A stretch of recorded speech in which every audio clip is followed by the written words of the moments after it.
Hello, welcome to the channel Why Stories. Enjoy watching.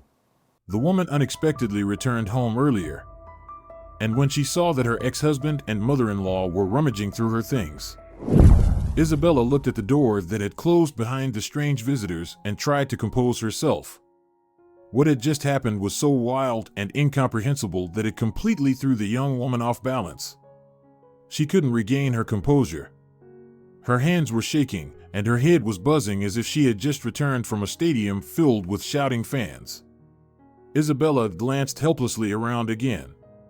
Confusion, bewilderment, and finally, simple primal fear, that's what she felt as soon as she was left alone. At least, in front of them, those who had just closed the door behind them and left her apartment, she managed to keep her composure and not faint from terror, not show how frightened and disgusted she was. But now they were gone, and she was still trembling, like she had so many years ago, when she was a little 7-year-old girl and broke the lampshade of her grandfather's beloved table lamp. But back then, everything was understandable, and she was probably more afraid of her grandfather's sorrow over the loss of the precious item than his anger. Back then, all she had to do was apologize, see the reproachful but still affectionate smile from her grandfather, and everything would fall back into place, with no trace of fear left. But how could she deal with her current state? Where could she find the strength to calm herself? That was the big question. She thought about it and shuddered again, as if from cold. How had it happened in her life that these strange, loud, and, she now realized, entirely foreign people had appeared around her, literally taking over her world? How? Very simple, Isabella bitterly smiled at her reflection in the mirror. I brought them into my life, into my world, into my apartment. And now I'm sitting here complaining that they won't leave me alone. But what exactly were they looking for here? What were they searching for as they furiously rummaged through her things, on the shelves and even in the bookcases of their family library, a place these people had never dared approach before? Isabella Gomez was born into a rather unusual family, which, besides herself, consisted of her mother Maria, her father Alejandro, and her grandfather Benito. However, Isabella did not fully realize and appreciate this unusualness until much later, when she grew older and began to understand the meaning of the conversations that the adults had. Or rather, not all of the meaning, not yet, that was still far off. But at least she could appreciate that in their house, people mostly talked and argued about science, art, medicine, discussed films and performances, and, most importantly, were always reading books and then discussing and debating them again. At the same time, the everyday questions that normal people would discuss were left to others. The women neighbors, sitting on benches, talked about seedlings, canning recipes, ailments, and grandchildren. Behind the wall, a couple was loudly discussing the husband's exploits and the wife's senseless spending. In the yard, men, peppering their speech with words that Isabella couldn't find in any dictionary, discussed car repairs and the appointment of the main coach of the national football team. And in their house, another heated dispute was brewing on one of the eternal topics. So, you think that all this modern paint splattering, all these modernisms, postmodernisms, abstractions, pop art and other such mockeries, this is all art? Maria was shouting at her husband, having noticed a brochure with modern illustrations. Well, here we go again, Maria. But why is it bad if a person looks at something familiar in a new way? Alejandro shrugged. Maria was almost choking with indignation. So, in your opinion, if a talentless person, unable to create a masterpiece themselves, takes someone else's and ruins it, then they're a creator, right? Like that American, what's his name, who considers a tin can the best art object.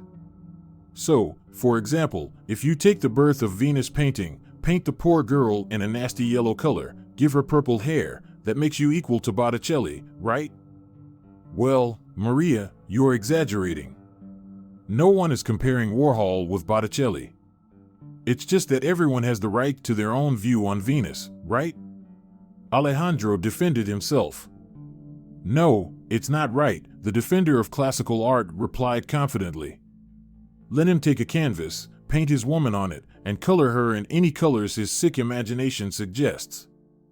Maria, but no one is forcing you to look at it, her opponent insisted, only to get a full dose of her wrath. Just the thought of this wild paint splattering over great works offends me.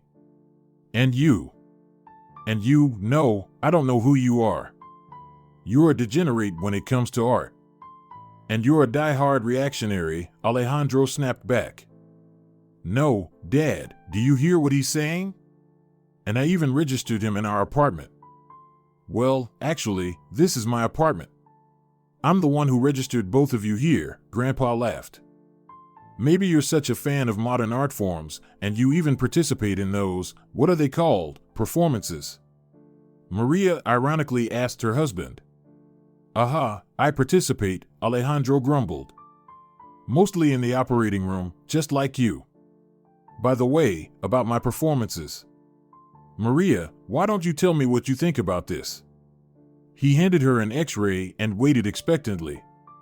Oh, how interesting, just amazing. It projects so clearly, it's just lovely, Maria purred, instantly calming down and staring intently at the image with her sharp professional gaze.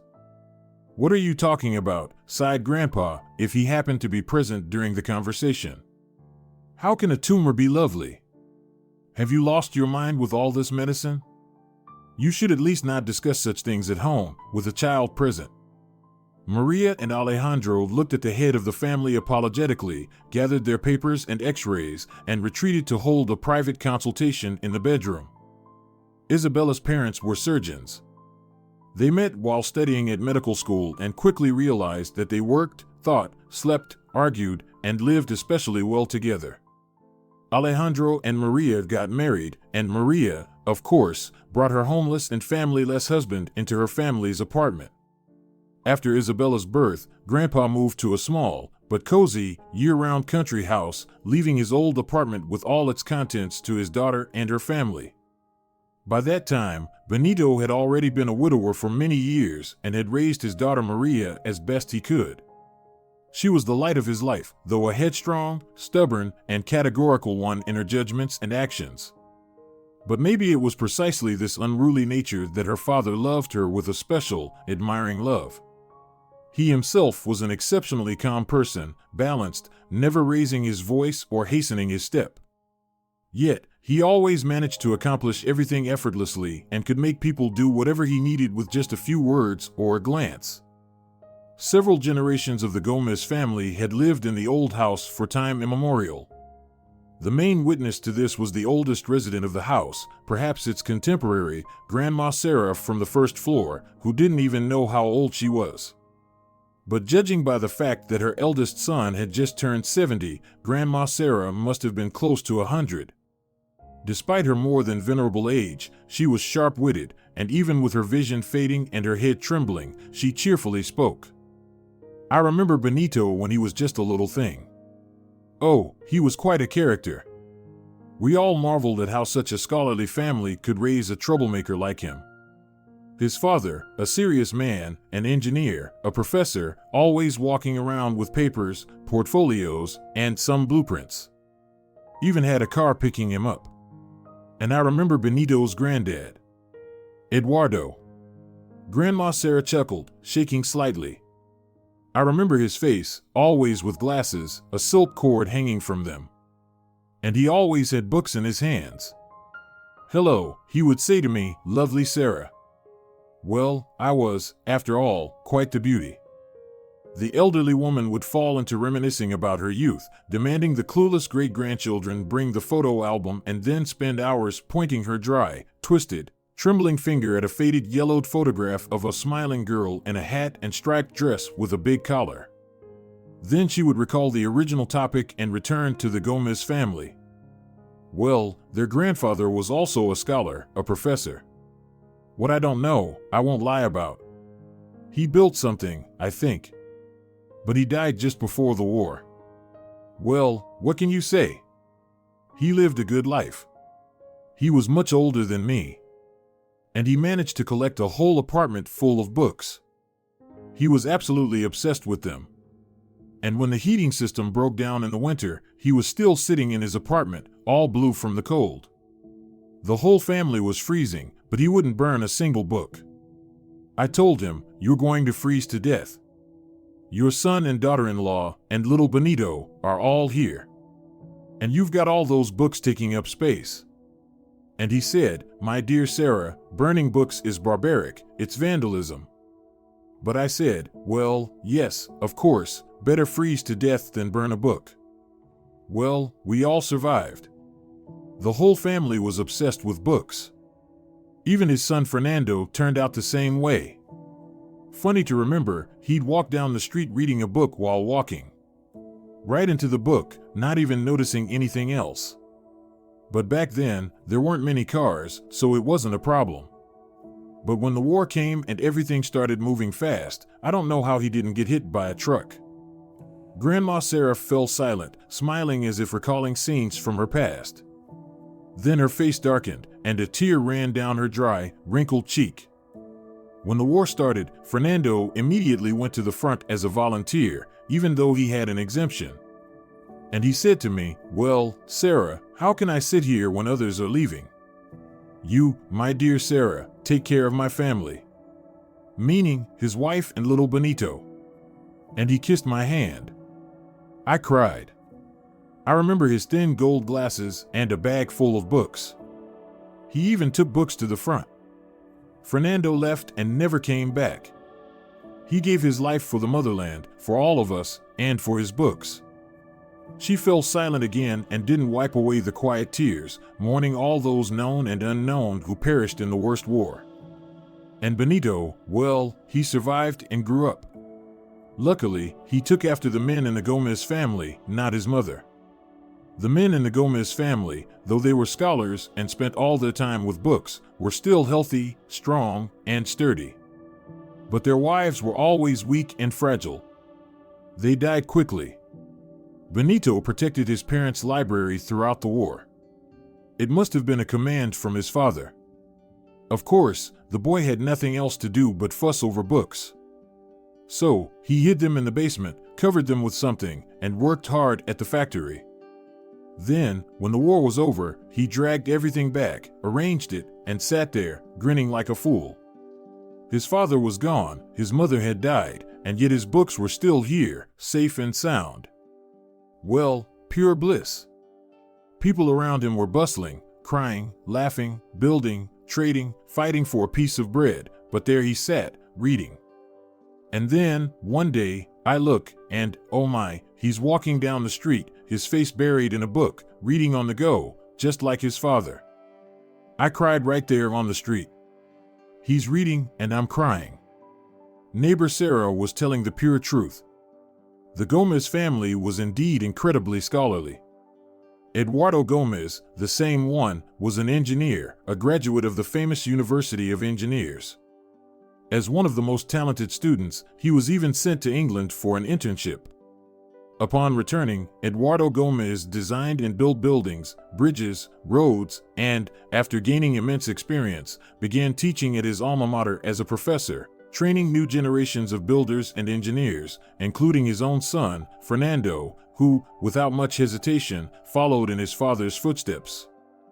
Fernando Gomez, an extraordinarily gifted man, graduated brilliantly from university and threw himself into improving his homeland with the zeal and passion characteristic of a young man.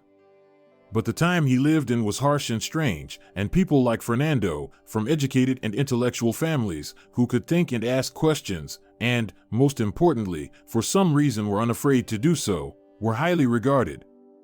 Fernando couldn't bend his head and pretend, which is why he paid the price. In the 1930s, he was arrested and spent many long, terrifying months under investigation, although even he never fully understood the charge against him. However, his knowledge and talents turned out to be needed. So much so that they forgave his dubious background, his foreign appearance with thin gold glasses and a neatly trimmed beard, his serious, slightly mocking eyes, and even left him his father's apartment filled with books, among which, in painful anticipation, his old father, his delicate, pale wife, and his 10-year-old son Benito were hiding. Fernando worked like a man possessed and even received several awards from the very authorities that had nearly sent him to his grave a few years earlier. But he wasn't offended. He didn't have time to be offended. There was work to do, to build, to design. In short, to do what he loved most in the world. And, without the slightest resentment or doubt, a few years after the war began, he went to the front, even though, as Sarah had correctly predicted, he had a solid engineering exemption. And he died, leaving his son Benito with a memory of him, a talent for technical sciences, the calling of an engineer, and a love for books. Books. They ran through the Gomez family's life like a red thread. Books were brought back from overseas trips, from the endless travels of the Gomez engineers around the country, sometimes exchanged for the last piece of bread or a can of food, and sometimes they were just found literally underfoot. Oh, and once I looked, recalled the same old Sarah, our engineer was sitting in his golden glasses, I'm talking about Fernando, sitting in a pile of debris from a demolished house, all dirty, and smiling. Look, he says, the wonderful hydraulic manual from 1800-something. Isn't he insane? Thus, over many decades, the Gomez family amassed the richest and most unique library, where, alongside technical literature, rare editions of poets, writers, encyclopedias, reference books, atlases, and albums were carefully preserved. Surrounded by these books, the old walls, and the antique furniture that had somehow survived from the last century, Isabella grew up as the last representative of the Gomez family. Grandpa Benito, although he lived in a small country house year-round, often appeared in the old apartment, where he was always warmly welcomed by everyone, especially little Isabella. Grandpa would bring fresh flowers, apples, and cucumbers, play with his granddaughter, and fiddle with his library, writing and crossing things out in a thick, lined notebook. He would take some books off the shelves, put others on the racks. In short, he worked with his collection, and then, with a teasing smile, would listen to his daughter and son-in-law's arguments, sometimes even taking a restrained part in their disputes. "You again? Are you trying to make me angry?" cried the irreconcilable Maria, engaging in yet another cultural discussion with her husband. The thing is, Maria couldn't debate properly because she would immediately get angry, flailing her arms and calling her opponent literary epithets, which, although high in form, were dubious in content. Of course, now it's fashionable to criticize Shakespeare. Any talentless person feels obliged to say something about him. Oh, this so-called genius Shakespeare couldn't even come up with an original story, all his plots were borrowed. And do you know that your beloved Dumas was the biggest plagiarist? He simply stole the story of the Three Musketeers from a French officer named D'Artagnan, who made the unfortunate mistake of writing his memoirs. And he never even bothered to mention that. That poor officer, by the way, ended up in prison for his notes. And your literary thief is a classic. Maria ranted. So what? Alejandro shrugged as usual. Reading your Officer D'Artagnan's memoirs is impossible. But you, up until recently, were reading Dumas's books. Big deal, in this case, it's not what's written, but how. And, if you think about it, everything in the world is plagiarism. Even Eve, she's a repeat of Adam, and that means plagiarism, he laughed. Blabbermouth, demagogue, manipulator, Maria snapped. Come on, Maria, her beloved husband confidently finished her off.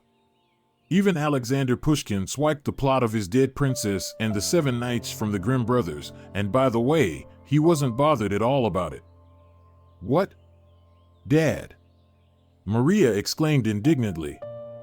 Listen to what he's saying. Well, Maria, there is such a version, her father said, instead of supporting his daughter, sneakily undercutting her. Look for yourself. In Pushkin's version, there are heroes, and in the Brothers Grimm's, there are dwarfs. And notice, the number is 7. In Pushkin's, Prince Yelisey is looking for his beloved, and in the German version, a suffering fiancée, also royal, accidentally stumbles upon Snow White. What a story! And interestingly, the Germans wrote theirs when Pushkin was still listening to fairy tales from his nanny. But never mind, who cares who came first? The important thing is that both Pushkin and the Brothers Grimm have happy endings, Benito said, jokingly spreading his arms as if to say, what can you do, facts are facts. Of course. Let's also remember that Buratino is Pinocchio, and the Wizard of the Emerald City is actually the wizard from the Land of Oz. So what? Maria retorted. Nothing, Maria, smiled Alejandro. Honestly, I don't even remember what we were arguing about. Grandpa laughed and winked at his granddaughter. Isabella understood that Grandpa was joking with her parents, but he did so with warmth and love. Hot-headed and impulsive in domestic disputes, Maria changed dramatically as soon as she found herself in her professional environment. Her husband and wife had studied together once. They worked in the same hospital, and their experience was identical. But Alejandro openly and without the slightest embarrassment admitted that, as a doctor, as a surgeon, Maria was immeasurably better than him. Maria, she's amazing, everything she has. Knowledge, intuition, hands, courage. It's like she takes the patient, turns them inside out. She removes everything unnecessary, fixes what's needed. Then she turns everything back, stitches them up. And voila, a healthy person. No sepsis, no peritonitis, no cuts. Nothing bad ever happens to her patients after surgery. Even a slight infection? Never seen one. No, Maria, she's a magician. Their endless arguments and discussions only seem to deepen their feelings. Typically, after debating yet another book, painting, or cultural movement, Maria and Alejandro would retreat, hiding from everyone, as if apologizing for everything they just said in the heat of the moment. In reality, it was mostly Maria who had to apologize. And for Isabella, this meant it was her favorite time, and she would stay with Grandpa. Benito Gomez was, of course, the head of the family, the one whom people call a beautiful, ancient, and significant patriarch. His appearance was fitting. Tall, broad-shouldered, with good posture, he shaved smoothly, but still had beautiful, completely unthinned hair that covered his neck and barely touched his shoulders. Because of this mane, thick and still dark, only slightly touched with gray, Grandpa appeared to Isabella like a relative of the stone lions guarding the entrance to a courtyard. And just as those lions protected the peace of the house, Benito, it seemed to the little girl, guarded the peace of their family. When Isabella turned 14, her parents suddenly began to pack for distant, unknown Africa. Dad, you understand, there's an epidemic, no one really knows anything yet, but the situation is dire, the mortality rate is terrible, and the complications require surgical intervention. It's voluntary, of course, no one's forcing anyone, but Alejandro and I have agreed to go. For 2 months, we're leaving in 2 weeks.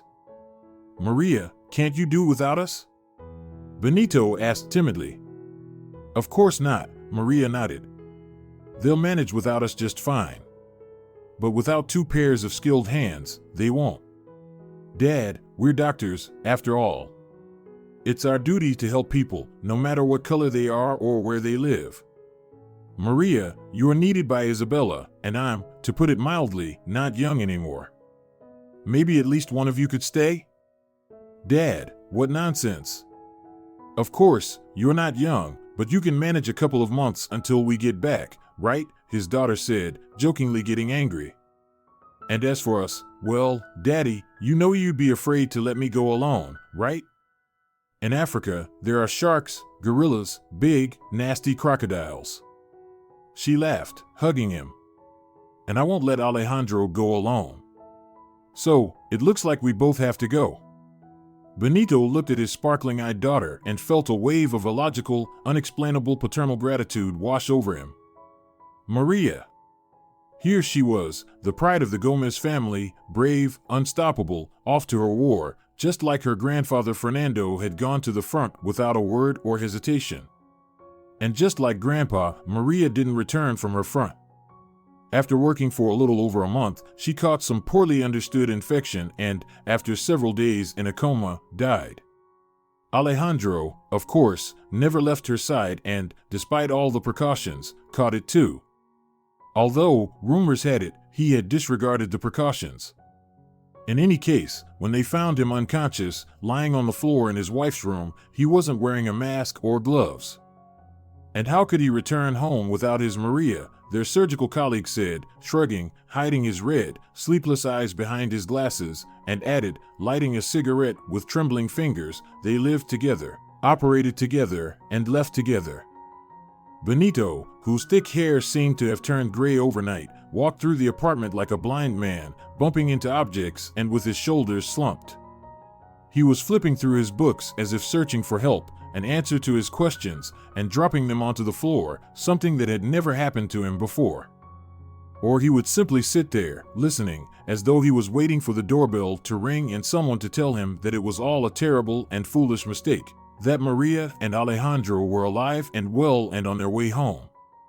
But miracles only existed in Isabella's fairy tale books, and reality was harsh and rough, standing in front of the suddenly aged man with two unrelenting gravestones. Isabella and Benito were left alone. It was a strange time. They knew each other perfectly well. The girl loved her grandfather, and he adored her. But it was hard because they had been used to being a family of four, and the ever-present shadows of Alejandro and Maria, who were forever gone, seemed to stand between them, dividing their world, shattering it into pieces and fragments, making them constantly look around, searching with their eyes and waiting for those who would never appear. But, fortunately, time heals all wounds.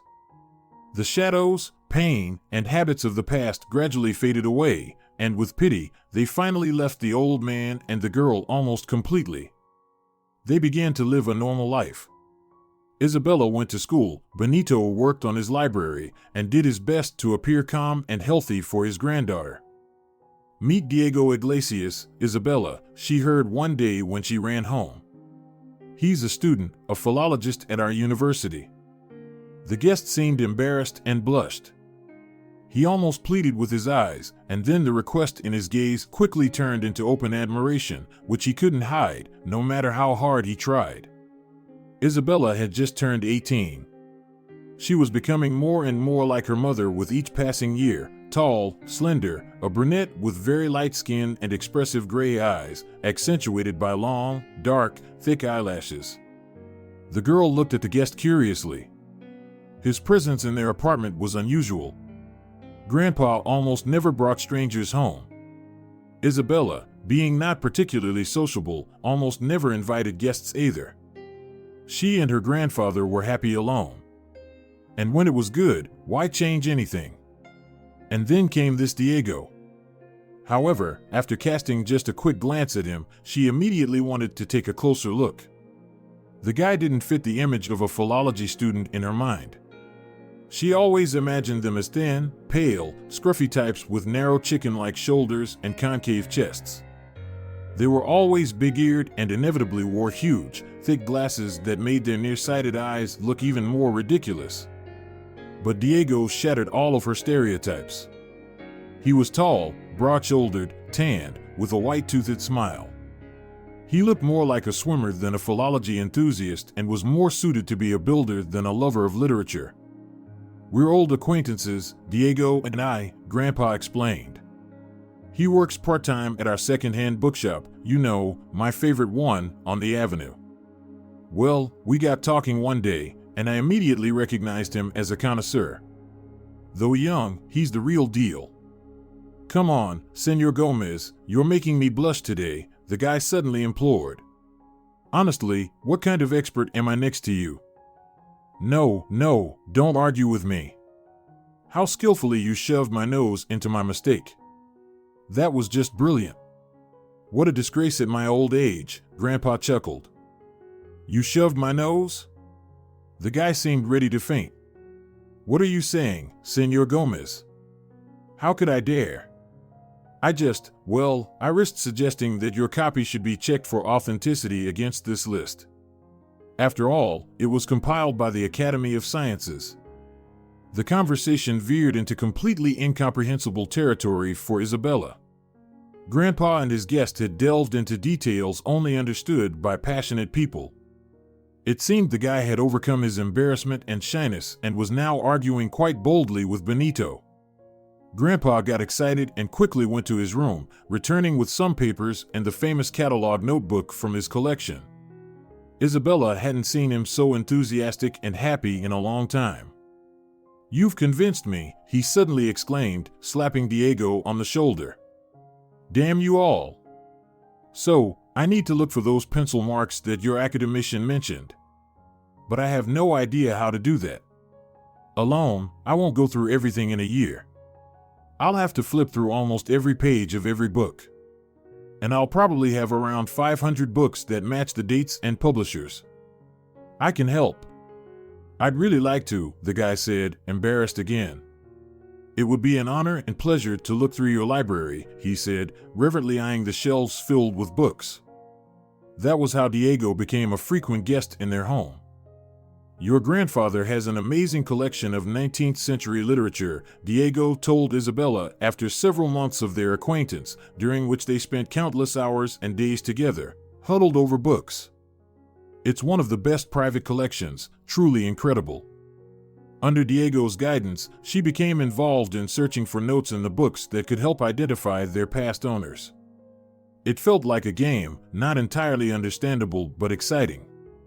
And the most amazing thing is that he plans to donate his entire collection to the state.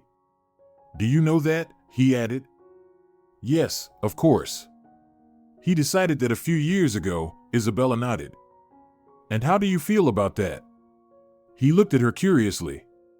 You do realize that a collection like that is, he hesitated. Very expensive? I know, of course, she shrugged. So what? You know, Grandpa always told me that a person doesn't need more than what's necessary. Everything beyond that leads to downfall, loss, destruction. I don't need this immense wealth, though don't get me wrong, I'm not some naive fool. I just know that Grandpa took care of me and that I'm well provided for, even though I didn't exactly deserve it. These books belong to Grandpa and his ancestors, and he's free to do whatever he wants with them. By the way, she suddenly slapped Diego on the shoulder. Here's a brilliant plan to get rich. You quickly charm me, take over the apartment, and announce a library sale. By the time Grandpa realizes something's wrong, you might sell a couple of volumes. Diego and Isabella laughed until Benito returned and kicked them outside, fearing that the kids had inhaled the lead fumes from the old printing ink. With Diego's help, Benito took an inventory of his collection and donated a large part of it to the regional library. It was truly a royal gift. And this act seemed especially unusual in the modern world. Most people simply couldn't comprehend that one could just take such valuable items and give them away without any compensation. Probably gone crazy in his old age, people whispered behind the Gomez family's back. But the old man just chuckled. Let them think what they want. It'll be easier for us to live this way. And I still kept a couple of friends for myself. By friends, of course, he meant the books. As for the couple, well, he was being modest. There were still plenty of books in the house, not as many as before, but still a respectable amount. And among them were a few truly invaluable copies. This is my pride, Isabella, Grandpa would say, pulling out a rather thick book with a cover featuring small cracks and golden embossing from a special case. His face would become solemn and tense, as if he was barely holding himself back from jumping up and bowing to the small object lying in front of him. This book was published at the end of the 19th century, with a print run of only 50 copies. It has an incredible history. It's an exact reproduction of the very first edition of the book, which was once completely destroyed. Isabella nodded knowingly. She would never admit to Grandpa that she had no idea what he was talking about and, to her shame, had no memory of the writer's fate. The book is unique, Grandpa continued. So many people have tried to persuade me to sell it. They offered huge sums, but I can't. My hand just won't lift. People died for this text. And I'm supposed to grab money and spread it on bread? You keep it for as long as you can. This book is how our collection began. And, perhaps this is foolish, but when I'm gone. Well, girl, don't glare at me, it's inevitable. So, you keep part of my books in memory of all of us, of our family, okay? And we will always be with you, through our books. All of us, your mother, father, me, your great-grandfather. He fell silent, forgetting the hand that had been gently caressing the cover's warm skin, and sank into the past. Time passed. Isabella graduated from school and entered the pedagogical university. When she was in her final year, their established life suddenly jolted and changed beyond recognition. Benito Gomez passed away peacefully, nobly, and with dignity, as he had done everything in his long life. He probably could have lived much longer, certainly longer than his lifelong neighbor, once beautiful Sarah. But the man's heart had been weighed down by irreparable losses, the death of his daughter and son-in-law. "Don't cry, there's nothing to cry about," he told his granddaughter, holding her hand in his last minutes. "I've lived well. Of course, I've made many mistakes, but there's nothing bad on my conscience. I raised you, collected books for people. Just don't be completely alone. Isabella, if you need help. You remember Diego, the guy who helped me with the library? I thought back then that you really. But that's not important. He's working in science now, writing his dissertation, teaching. He's busy, a good guy. You take this." The old man handed her a piece of paper with numbers written on it. "This is his phone number. Be sure to call him if you need anything. Understand?" So, Isabella was left completely alone. A year later, Isabella met Pedro. They happened to be in the same group, and in the evening, the young man offered to walk her home. A banal and ordinary story suddenly took an unexpected turn. Almost forgetting about the random companion from yesterday, Isabella was surprised to see him the next day at her doorstep, and most remarkably, with a bouquet of flowers in his hands. "Isabella, good morning, I've been waiting for you here," he said, looking at the girl with a shy glance. "Why?" she asked. "Well, you know. I just wanted to," he said, looking even more embarrassed and lowering his eyes. "And the flowers for me?" Isabella asked, suddenly bold, even for herself. "Yes," he replied, so happy at her good-natured tone that he quickly stretched out his hand with the bouquet, nearly shoving it in Isabella's face. The guy was terribly sweet, and he began courting her with all the passion he could muster. True, not very skillfully, but sincerely. However, Isabella herself was completely inexperienced in these matters. Despite her charming appearance, she hadn't had any suitors until now. Perhaps it was because of her outdated habits, her tendency to keep her distance from others, her introversion. Pedro seemed to fill that emptiness that Isabella hadn't even realized existed. Everything with him was very simple. He wasn't a city guy, he studied at a technical school and lived in a dorm. The first time he was in her apartment, he wandered around the rooms with a dumbfounded look. "Why do you need so many books?" he asked, the most foolish question Isabella could imagine. "Well, to read," she replied, feeling rather silly. "And you've read all of them already?" he asked politely. "Well, not all, of course." Suddenly, she wanted to talk about this, to remember her grandfather, his words and stories, to share something deeply personal and precious. It seemed like a way to honor Benito's memory.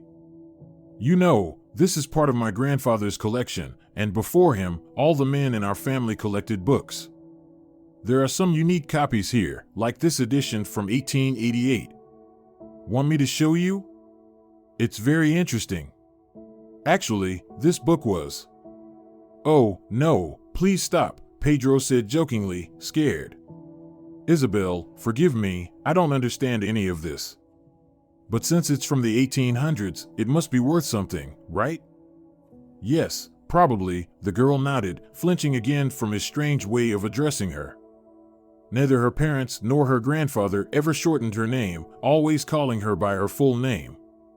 But Pedro called her Isabel, and even shortened it to the sharp bell. She tolerated it, but it felt wrong, unpleasant, as if they were trying to simplify and cheapen her. After that, she no longer brought up discussions about books, which Pedro always reduced to their monetary value. A few months after they met, Pedro proposed to her and took her to meet his family. In fact, the head of his family was his mother, Amalia Lozano, an energetic, large woman with short dyed hair and bright lipstick on her full lips. She confidently and successfully ruled over her children, husband, and even some other man who turned out to be her brother. She was clearly not thrilled with her son's fiancée, but still, she graciously nodded, didn't offend her, and promised to visit her in return. "So, you live here alone?" she asked, surprised, as she entered Isabella's apartment. "And this whole apartment is yours, really?" It was clear that Isabella's stock had just risen dramatically in her future mother-in-law's eyes, and the proof came immediately. "Well, daughter, don't take too long to get married, and I'll help you however I can." Isabella, swept along by a current too strong for her to even think of resisting, didn't even realize how she had ended up married. Pedro, with his few belongings and fresh diploma, moved into Isabella's apartment. They began living a very ordinary life, leaving in the mornings, working during the day, and meeting at home in the evenings. The money left to Isabella by her grandfather was enough to buy all the things she could easily live without, but which seemed absolutely essential to Pedro. A huge TV appeared, a refrigerator nearly reaching the ceiling, and even, for some reason, a dishwasher, though Isabella thought it was completely unnecessary in a house where, at most, 2 plates and 2 forks were used daily. All of this rattled, screeched, and buzzed, shattering the decades-old quiet of the old apartment. It seemed as though even the books were nervously watching all of this from behind the glass shelves. The realization that she had made a huge mistake came to Isabella quite quickly. Pedro wasn't just different, he was absolutely a stranger to her.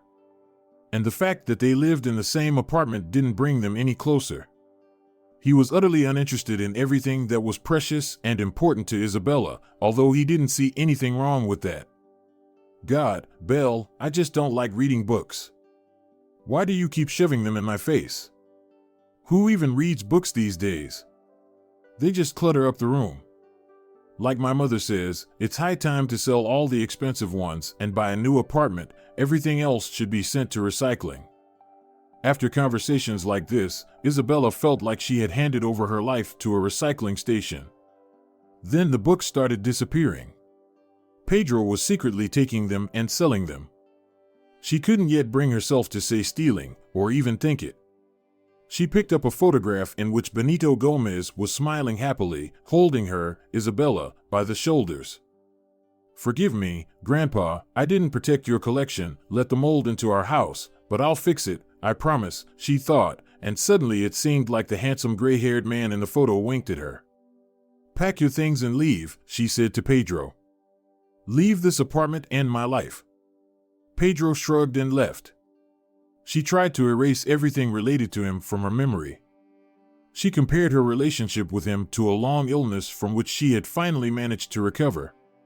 And just when she thought she had finally rid herself of the daily thoughts of her awkward, ridiculous marriage, it reminded her of itself once more.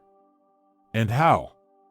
She opened the door to her apartment and immediately realized that she was not alone. The feeling hit her like a cold rain. She was used to living alone. She liked it very much, and any feeling of someone else's presence, if it wasn't her beloved grandfather, was inherently uncomfortable for her. And now, an entirely wild situation. She walks into her apartment and hears the sounds of foreign voices. However, maybe not entirely foreign. She definitely knows who they belong to. "Amalia, Pedro, hello," Isabella said loudly. "You decided to pay me a visit? How kind of you. It's a shame you forgot to let me know. I would have definitely been home." The apartment, which had just been filled with quiet conversation, became deathly silent. Then something fell and creaked. Then they appeared, and despite the horror of the situation, Isabella nearly burst into laughter. Their faces were full of frustration, disappointment, and fear. "Leave immediately, or I'll call the police," Isabella stated firmly. "I don't know what you were looking for here.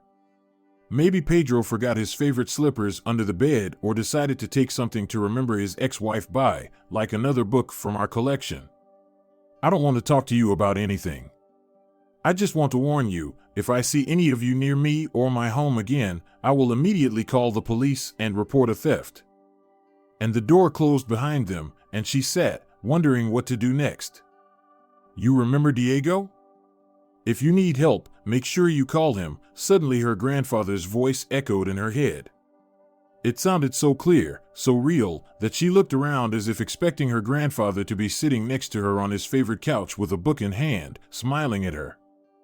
"Isabella, hello," he shouted joyfully into the phone. "I'm so glad you called. I thought you'd completely forgotten about me. How long has it been since?" "Sorry, but it's been a while. How are you? How have you been?" "Things are bad. And I'm doing badly," she said resolutely. "I need your help. Please come." Diego, of course, arrived probably faster than an ambulance would have if Isabella had thought to call one. They sat side by side on the old couch. Isabella told him everything that had happened since her grandfather had passed away. With every word, she felt lighter, while Diego listened, surprised, puzzled, and sometimes shaking his head in open confusion. "Yeah, you've really messed things up," he said. "So now these guys are looking for something in your apartment? And, of course, they're trying to do it while you're not around." He chuckled, and she sadly nodded. "You know, you shouldn't have waited to call the police. They're clearly trying to rob you. But what else do you have here, apart from books? Anything else valuable?" "Nothing." He thoughtfully bit his lip and, as if still processing something, said, "Books. Of course, books. But what if? Listen, tell me what your husband, well, your ex-husband, looks like. Or wait, let me try.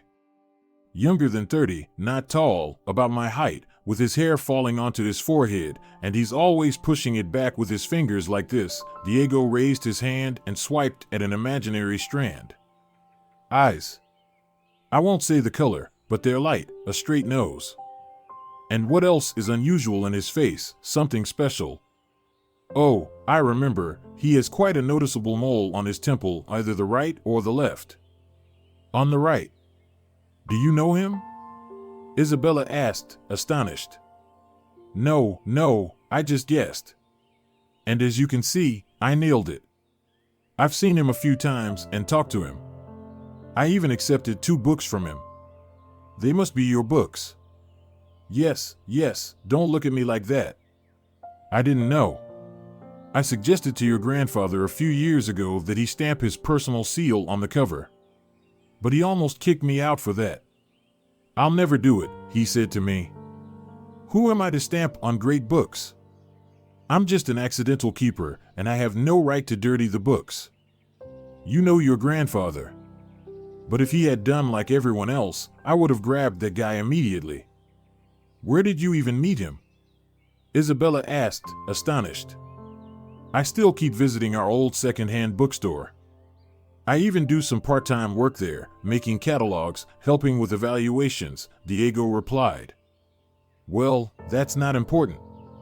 Anyway, I'm still one of their own. Recently, you know, a young man of delicate demeanor has started coming in there. At first, he just asked questions like what we buy, how much things cost, how quickly they sell. I was surprised back then. He called the books interesting and rare, but he clearly had no clue about them, didn't know the bibliophile terms, and couldn't even estimate the price of the books he was talking about. In short, a complete amateur in our field. You know, there are those who inherit an apartment or house with old books and start selling them. But this one, he really named unique copies. I even started writing down what he said." Diego suddenly fell silent and seemed to turn to stone. It seemed like some sudden thought had struck him so hard that he even forgot to breathe. "Diego," Isabella touched his shoulder, and he suddenly, coming back to life, grabbed her hand impulsively. "I know what they were looking for in your apartment. I know. They're after your rare 19th century edition. Can you believe what they're going for?" Diego closed his eyes and tried to recall his recent conversation with the strange book lover in detail. "Well, that's all small stuff," the visitor said, looking through the catalog of books for sale, and glanced sideways at Diego. "But what if, for example, I brought you a truly valuable thing, a book? I mean, really rare?" "Well, for example," Diego smiled. "Well, right now," the guy shifted around, pulled out a piece of paper with a note on it, and read the title of the book. 1888 edition. And he mentioned the publisher's name. Diego stared at the visitor thoughtfully. "Are you sure? Do you have such a book?" he asked cautiously. "Well, it's not exactly mine," the guy hesitated. "I just wanted to know, how much could it cost? I personally know only one private collection that contains such a book. It's a huge bibliographic rarity. Last year, a similar copy was sold at auction for an insane amount of money." Diego named the sum. "That much? I thought we were talking about really serious money, and here." Pedro whistled contemptuously. "Well, if that amount isn't money to you, I congratulate you," Diego smirked. "By the way, when I was talking about the price of this edition, I meant in dollars. $20,000 for a book?" Pedro seemed to struggle with every word. "Well, depending on the book," Diego nodded. "This one's worth no less, and maybe more. It depends on its condition. And you know who can buy it?" Pedro couldn't stop himself. "You know where to get it?" Diego answered with a question. "No, of course not. Just curious," Pedro quickly recovered. "Well, okay, thanks." He wandered around the showroom a bit more and left with a clearly puzzled and thoughtful look. God, I've told him everything. I told him about the book's enormous value. Even named the auction price, Diego lamented, looking at Isabella. Can you imagine what they're willing to do for that kind of money? Of course, they won't leave you alone. Listen, I'm starting to get worried about you. Oh, come on, stop, it's nonsense. I don't think anyone from them will dare come near again. But I'll still change the locks, start finally closing the windows, and set up the alarm system. Grandpa always warned me about this, I just kept being lazy, but now it's time. Isabella tried to appear confident and fearless, but it didn't come off well. And you'll just keep thinking about it and trembling with fear and disgust, Diego nodded. No, this won't work. Listen, I have an idea. Since I've already spilled the beans to him, I'll clean it up. And I want to punish them, so they won't dare again. Oh, hello. Diego eagerly nodded to the familiar visitor from the bookstore, whom he had been eagerly waiting for a few days. Where have you been? I can't stop thinking about our conversation. Well, you understand. So, I've got clients who are very interested in that rare edition. Diego glanced around conspiratorially and lowered his voice. If you really know where to get it, we can talk seriously. Yes, I know where to find that book. Pedro paled with excitement. Though, I've got no access to it, but if I could somehow get it. Steal it, you mean? Diego asked coldly, looking sternly at his interlocutor. No, of course not. Buy it, purchase it. It's with a young woman. I think she doesn't know what kind of book it is. Otherwise, she would have sold it already. But if someone could buy it for, let's say, 10,000, maybe 15. And why can't you do it yourself?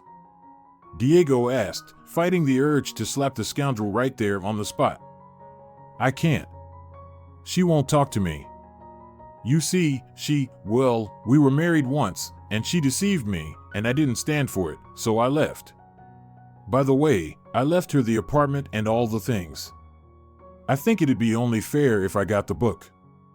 Diego sighed deeply. He had to endure this scoundrel's lies for a few more minutes for Isabella's sake. Well, that's your business, just keep in mind, Diego almost whispered. This book, if it's authentic, has national value. Its sale and purchase are officially prohibited. Everything must be done quietly and without publicity, understand? Diego said. Get the book, bring it, and I'll introduce you to the buyer. Isabella, get ready, someone will definitely call you soon and introduce themselves as a bookseller, ready to buy that edition from you. Of course, pretend to hesitate, then agree with poorly hidden joy, Diego instructed the young woman. Set the price reasonably, so they don't get suspicious, but not too low, so you don't lose out. After all, you're the granddaughter of a famous bookseller. For example, 50,000. I think that's enough. Anyway, the books he stole from you are worth exactly that much, Diego taught her. Diego, I don't like any of this, Isabella said. Diego took her hand and pressed it to his cheek. Isabella, you want them to leave you alone once and for all, don't you? What can we present to the police? Nothing. If you hadn't hesitated and called the police to your apartment, you could have charged them with breaking and entering. But now there's no proof. So, what do you suggest? Sitting in ambush while they try to rob you again? I want to drive them away from you once and for all, understand? So, here's the deal.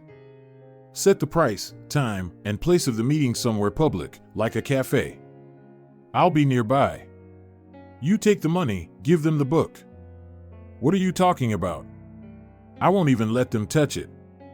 Grandpa made me promise to protect it as a memory of them, of everyone. Isabella, Diego sighed. Here, he handed her a book. This is what you'll give to the one who comes to buy the book from you. This is almost an exact copy of your edition, just a modern reproduction. How could you think I'd ask you to risk the real edition? Oh, you. Sorry, she felt ashamed. I don't know what I'm thinking. Listen, she suddenly realized. But this is all so simple. If I want to sell the book, why should I even deal with them? I should just go and sell it myself.